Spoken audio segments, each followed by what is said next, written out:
My two tutors cornered me and said, "We can help you pass. But it'll cost you." Have you ever felt completely unprepared, cornered, and out of options, only to realize that the people who appear to hold the solution might also challenge your heart in ways you never expected? That's exactly what happened to Kenneth.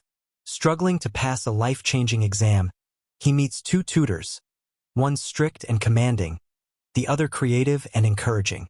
What starts as a professional relationship soon becomes something far more complicated, emotional, and transformative. Can Kenneth pass the test and navigate the sparks between them, or will the price of help change his life forever? Disclaimer: this video is a fictional story for entertainment purposes. Any resemblance to real people or events is purely coincidental. My name is Alex Monroe. I'm 26, a freelance illustrator working out of my cramped apartment in downtown Chicago. Life had been manageable, sometimes thrilling, sometimes lonely, but stable enough that I thought I had it all under control. That illusion shattered the day I stepped into the university library for my first tutoring session. I had returned to school to earn my teaching credential. The idea was simple: secure a steady income while keeping time for my art. What I hadn't counted on was the math requirement.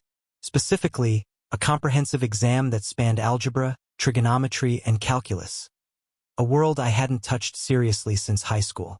That Tuesday evening, I found myself trapped in a small study room on the third floor. My back pressed into the corner, my chair wedged between two walls, and two women stood between me and the door. Ruth Carter leaned casually against the exit, arms crossed, her posture radiating authority. Elizabeth Vega sat perched on the table in front of me, her sharp gaze framed by reading glasses that reflected the overhead light. "Alex," Ruth began, her voice crisp but calm, "we can help you pass, but it will cost you." Elizabeth nodded, her dark eyes serious. "The real question is, are you willing to pay the price?" My heart pounded as I swallowed. I'd been a freelance illustrator for years, moving from client to client, often wondering if I was actually making any difference at all. And now, here were two women who had just cornered me in a tiny study room, offering a chance at something I desperately needed. But their terms weren't clear. I first met Ruth 6 months ago when I signed up for tutoring at the university's Learning Center. She was 34, with sharp features and a no-nonsense aura. She'd been a high school mathematics teacher for over a decade before starting her doctoral program in education. Her first words to me had been practical, almost intimidating. "Mr. Monroe, 8 weeks to master algebra, geometry, and calculus. Are you ready for the commitment?" I had nodded, though inside I felt like a small boat in a stormy sea. Ruth's sessions were rigorous, structured, and relentless. She demanded attention to detail and precision, leaving no room for shortcuts. Elizabeth came into my life a few weeks later, introduced by Ruth after my initial progress plateaued. Elizabeth was 28, younger, vibrant, and completely different from Ruth. She had an uncanny ability to turn numbers into visual concepts, using analogies and creative exercises to make abstract ideas tangible. Where Ruth was discipline, Elizabeth was inspiration. Now, as I sat cornered in that study room, the weight of everything hit me. I wasn't just facing a math exam anymore.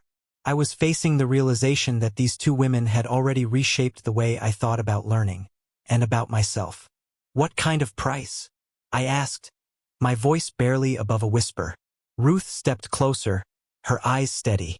"Complete honesty, total commitment, and the courage to see yourself differently than you ever have."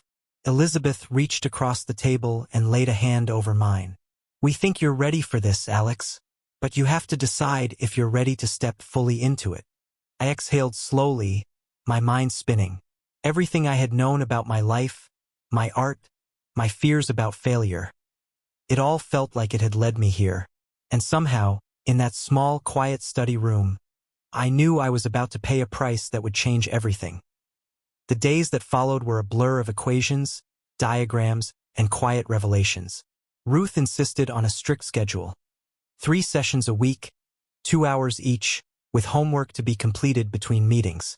Elizabeth, meanwhile, brought her own unconventional methods, turning math problems into design challenges, sketching geometric patterns as if they were illustrations for a storybook. First, I struggled.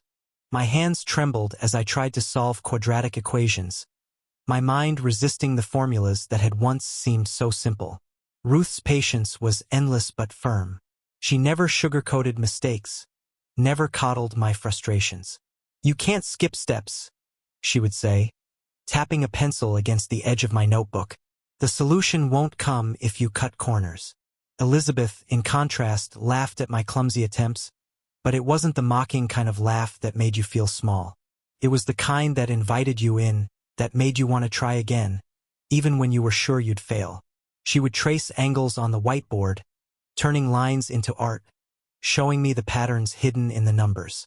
"See, math isn't just numbers," she'd say.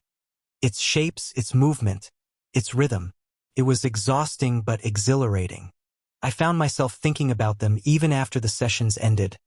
Ruth's meticulous notes, the way she would tilt her head when she was deep in thought, and Elizabeth's easy smile, the way her eyes lit up when a concept finally clicked for me. There was a rhythm to the way they worked together, a silent understanding that I could sense but not fully interpret. One evening, halfway through the 4th week, Elizabeth lingered after the session. She leaned against the table, her curly hair falling loosely over her shoulders. "You're improving faster than I expected," she said softly. "But you're tense. You're holding yourself back." "I'm scared," I admitted before I could stop myself. "Scared of failing, and of letting you both down." Her eyes softened. "You don't have to be perfect, Alex. Just willing. That's enough." Ruth appeared behind me, carrying a stack of graded homework. Her presence was commanding, yet there was something in the way she studied my face that made my chest tighten. "You're doing well," she said, placing the papers on the table. "But the real test isn't the exam. It's whether you can push yourself past the limits you've set for yourself." I nodded, swallowing hard. Somehow, in their presence, I wanted to push further. Not just to learn math, but to understand what it meant to trust, to rely on others, and perhaps to feel something I hadn't allowed myself to feel in years. As the sun set and the library emptied, the three of us sat in silence for a few moments. The air felt charged, almost electric, with the closeness of our shared effort. I realized that I wasn't just learning math anymore. I was learning how to be open, how to be vulnerable, and how to see people not as strangers or instructors, but as partners in the pursuit of something bigger than myself. Ruth stood, stretching her arms over her head. "We'll continue tomorrow," she said, her voice firm but gentle. Elizabeth smiled at me, her hand brushing briefly against mine. "And remember, Alex, it's not just about passing. It's about discovering what you're capable of." I left the library that evening with a strange mix of exhaustion and exhilaration. I had no idea where this journey would lead, but one thing was clear. Whatever price they had mentioned in that study room, it was already changing me in ways I hadn't anticipated. To be why the 5th week, math had started to make sense, but my feelings had become far more complicated. Each session was a careful balance between focus and distraction. Ruth's precise instructions, the way she leaned over my shoulder to correct a mistake, made my pulse quicken. Elizabeth's laughter, her gentle encouragement, the way she touched my arm lightly when explaining a concept. It all seemed to linger in my mind long after the library lights dimmed.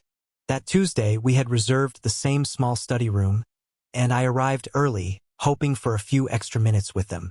Ruth was already there, meticulously organizing notes, her blazer pressed perfectly against her frame. Elizabeth was sprawled comfortably across the table, doodling geometric shapes in a notebook, her curls falling in front of her face. "Alex," Ruth said without looking up, "I've been reviewing your last practice exam.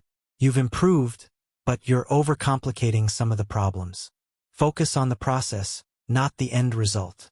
I nodded, scribbling down notes, but I couldn't ignore the subtle warmth radiating from her as she moved closer to show me a diagram. It wasn't just instruction. It was an awareness of my presence, a shared space charged with something I wasn't ready to name. Elizabeth leaned over, her face close to mine, her voice soft and teasing. "You're thinking too much again. Remember the shapes, the lines.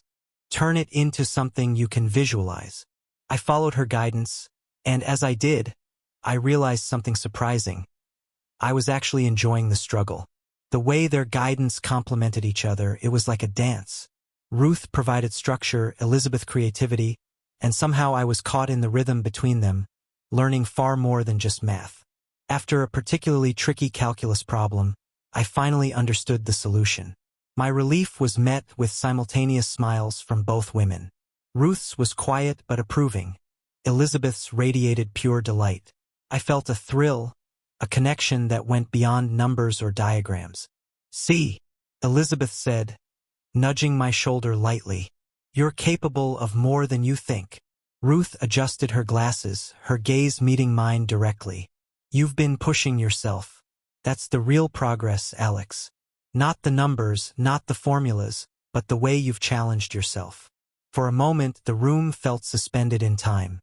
I noticed the subtle interactions between them, the shared glances, the way they seemed to communicate silently, almost like they were in their own world. And yet, here I was, a part of it, caught in the middle, feeling something I couldn't fully define.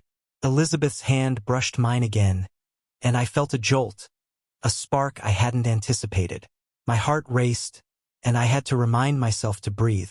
Ruth, standing close to the door, seemed both distant and impossibly near at the same time. When the session ended, I gathered my things slowly, reluctant to leave. "Thank you," I said quietly, "for everything." Ruth nodded, her expression unreadable but gentle. Elizabeth smiled warmly, her eyes lingering on mine a beat longer than usual. "We'll see you tomorrow," she said.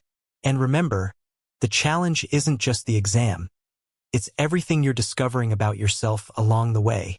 Walking home that evening, I couldn't stop thinking about them, about their presence, their guidance, the electricity in small touches, shared glances, and quiet moments. I was learning far more than math. I was learning about trust, desire, and the way connections could shape you in ways you never expected. By the 6th week, the air between us had shifted. The library sessions that had once been purely about equations and formulas now carried an unspoken tension. I caught myself stealing glances at Ruth as she explained a particularly tricky geometry problem, noticing how her brow furrowed in concentration, the way her lips pressed together slightly. Elizabeth's laughter, always bright and infectious, seemed to echo in my chest long after the words left her mouth. That Thursday evening, I arrived early again. The study room was empty except for them. Ruth was already at the whiteboard, chalk in hand, sketching a complex diagram with her usual precision. Elizabeth was seated at the table, flipping through a notebook filled with sketches and notes. The room smelled faintly of coffee and paper, a comforting, domestic scent that made me feel unexpectedly at home.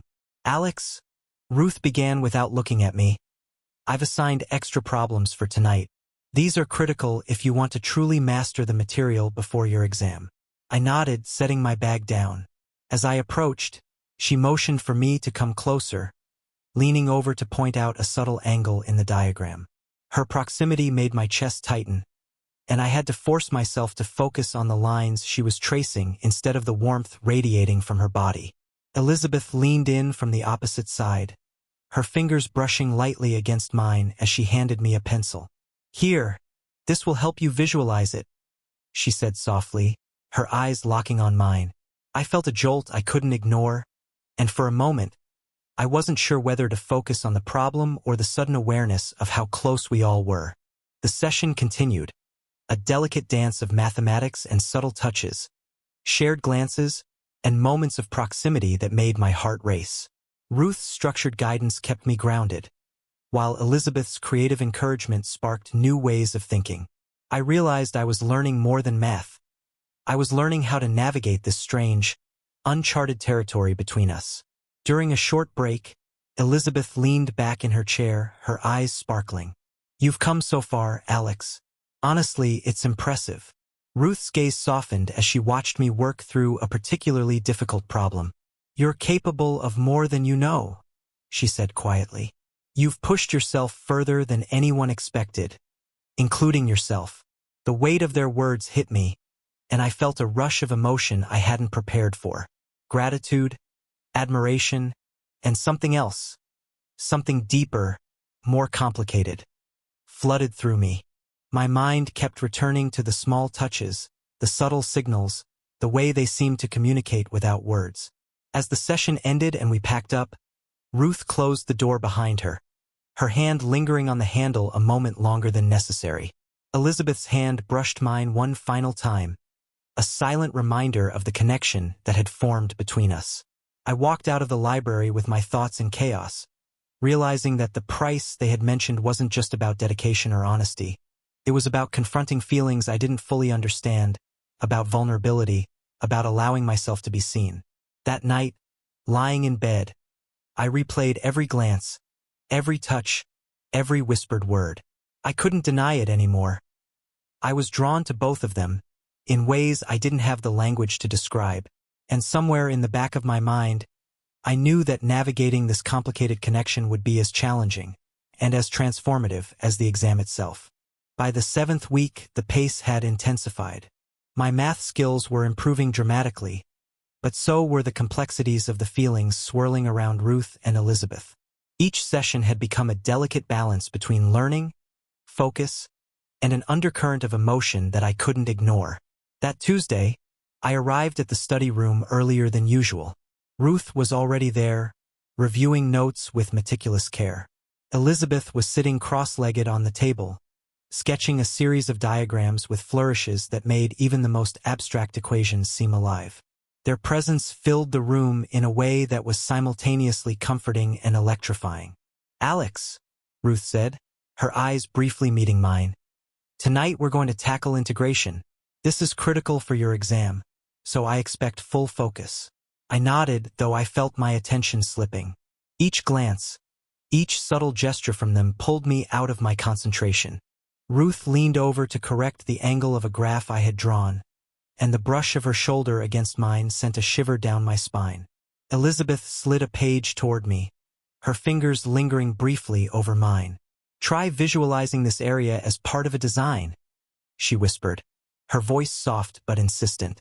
I took a deep breath and dove into the problem, but my mind kept returning to the small electric touches, the way their eyes held me in a quiet, unspoken understanding. There was a rhythm to the three of us, a push and pull that was impossible to ignore. Ruth's structured intensity grounded me, while Elizabeth's warmth and creativity lifted me in ways I hadn't known I needed. After an especially challenging set of integrals, I leaned back, exhausted but exhilarated. Elizabeth laughed softly, a sound that always made my chest tighten in a strange, wonderful way.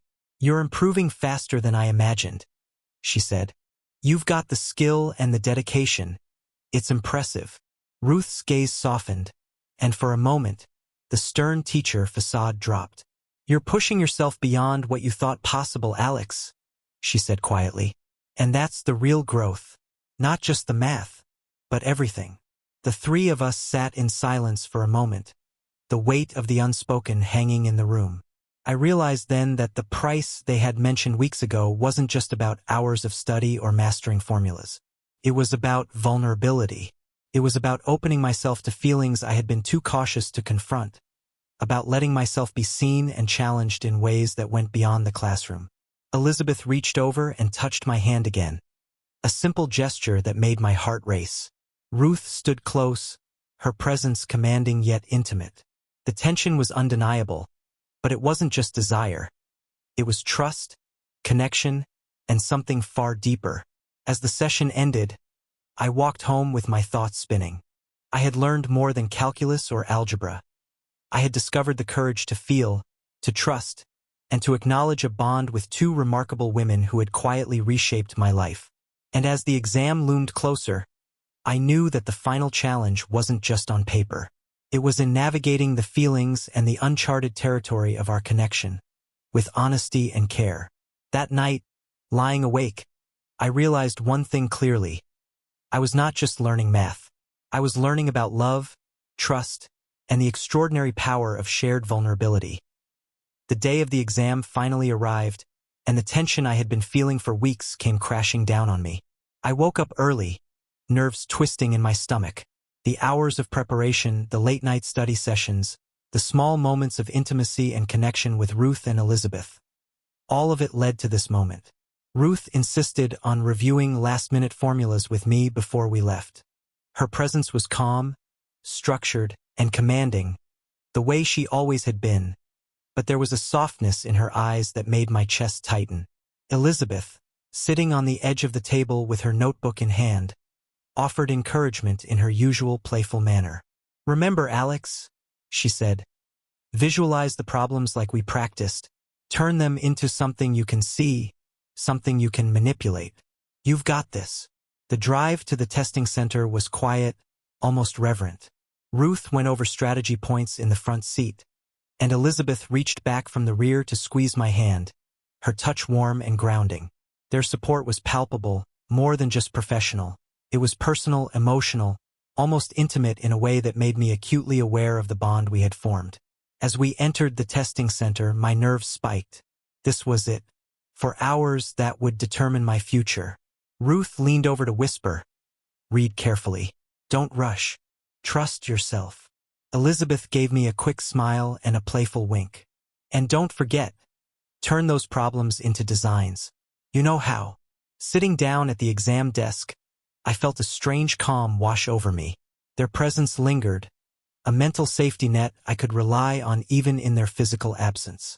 As I worked through the problems, I remembered every lesson, every visualization, every subtle trick Ruth had taught me, every creative analogy Elizabeth had shared. It all clicked into place. Halfway through, I caught myself smiling faintly. I wasn't just solving equations, I was thriving under pressure. I could almost feel Ruth's precise guidance and Elizabeth's intuitive insight wrapping around each problem, shaping my approach. For the first time in years, math felt like something I could control, something I could master, rather than a source of anxiety. When I finally handed in my exam, a wave of relief and exhilaration hit me. The next part of my life, the one that involved Ruth and Elizabeth, awaited outside those doors. And as I stepped into the parking lot, there they were, both of them, smiling, their eyes filled with pride and anticipation. I didn't need words. I knew. Ruth's smile was soft, steady, a reflection of everything I had learned about discipline and care. Elizabeth's laugh rang through the air, light and encouraging, as she held out her arms.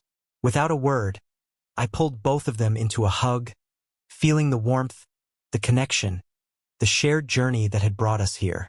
"I passed," I said finally, my voice thick with emotion. "No, Alex," Elizabeth corrected gently, pulling back to look at me. "You did it. We just helped you find what was already there." Ruth nodded, her eyes glinting with a mix of pride and something I couldn't quite name. "And now," she said, her voice carrying the weight of promise, "we figure out what comes next." For the first time in my life, I realized that the most important lessons weren't in a textbook. They were in connection, trust, vulnerability, and in the courage to embrace feelings I had long ignored. The days after the exam were a strange mix of euphoria and adjustment. I had passed. More than passed. But life didn't immediately return to normal. Instead, it shifted into something richer, something more intense. Ruth and Elizabeth weren't just my tutors anymore. They had become partners in every sense, guiding me academically, emotionally, and in ways I hadn't expected.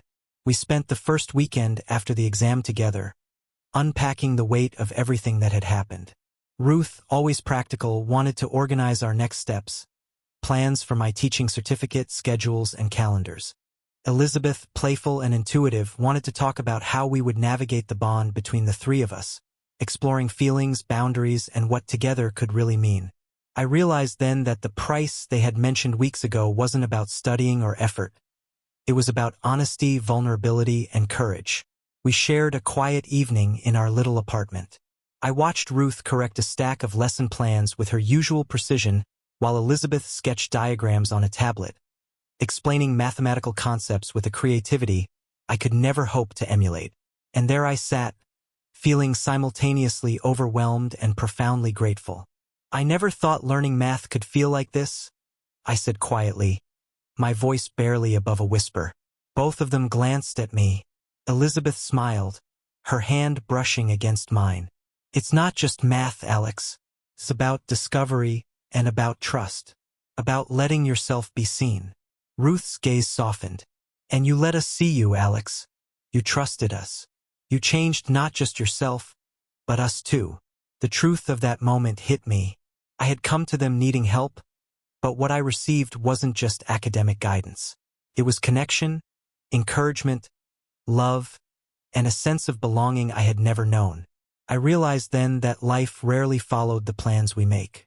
Sometimes it demanded that we take risks, embrace uncertainty, and allow ourselves to be changed by others. Over the next few months, our lives intertwined in ways that felt effortless and natural.